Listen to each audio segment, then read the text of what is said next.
이 보증금을 보호받을 수 있는 것은 우선 변제나 최우선 변제 그리고 전세 반환 청구 등이 있겠는데요. 이 같은 제도들은 보증받을 수 있는 금액도 소액뿐만 아니라 받기 위해서 위한 그런 절차도 까다롭기 때문에 사실상 좀 힘든 부분이 있습니다. 다시 말해 보호를 한다고 해도 전세금을 전부 돌려받긴 어렵다는 건데, 예를 들어 집값 5억에 임대인의 근저당 금액이 3억이고 전세 보증금이 2억 5천이라고 할 때, 세입자는 우선 변제권에 따라 보증금을 우선 변제받을 수 있지만 경매나 공매로 받을 수 있는 경락 금액이 3억 원이라면 전세 보증금보다 커 전액을 받기 어렵고, 최우선 변제권으로도 실제 보호받는 금액이 전세값 2억 5천의 10%, 즉 2,500만 원 수준입니다.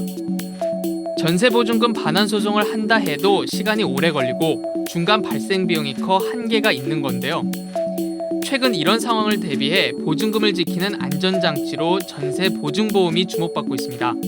임차인이 전세 보증금을 최후로 보장받을 수 있는 그런 보증보험도 활용할 필요가 있겠는데요. 대한주택보증이나 서울보증보험에서 판매를 하고 있는 전세금 보증보험 상품에 가입하는 것도 하나의 방법이겠습니다. 전세보증금을 안전하게 돌려받을 수 있는 서민형 보험으로 계약 기간이 끝났는데도 임대인이 보증금을 돌려주지 않을 경우 임대인을 대신해 전세보증금을 돌려주는 겁니다.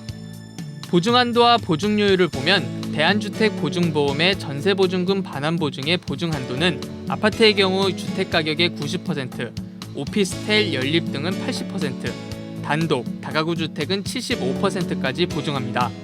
반면 서울보증보험은 아파트나 오피스텔은 전액 보증하고 연립, 다세대는 주택가격의 70%, 단독, 다가구는 80%까지 보증하는데, 단 서울보증보험의 보증금액이 높은 만큼 보험료율은 높게 적용됩니다.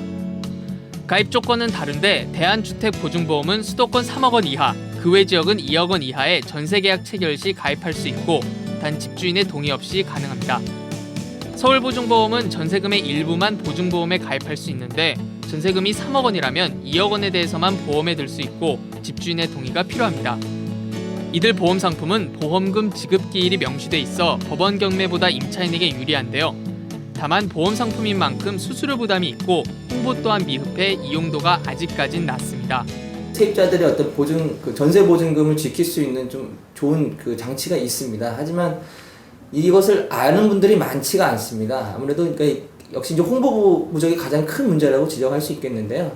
지난해 이게 시행이 되면서 어떤 절차상의 문제라든지 그런 부분들이 좀 지적이 돼서 초반에 좀 판매가 좀 저조했었습니다. 그러면서 이제 부정적인 인식이 좀 확산됐던 데다가 홍보 부족까지 겹치면서 최근에 전세값이 그렇게 급등하고 깡통 전세에 대한 불안이 커짐에도 불구하고 임차인들이 이 보험 상품을 잘 모르는 경우들이 굉장히 많거든요.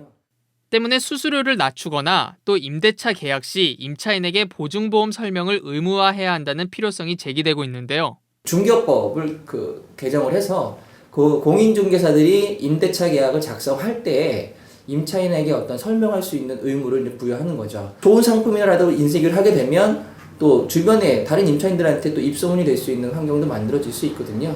그럼 자연스럽게 이런 혜택들을 좀 받을 수 있는 그런 환경이 만들어질 수 있다고 봅니다. 전세보증금 반환 보증보험은 현재까지 세입자들의 보증금을 지키는 가장 강한 안전장치인데요. 그만큼 서민들을 고려한 개선이 이루어져야 한다는 목소리가 커지고 있습니다.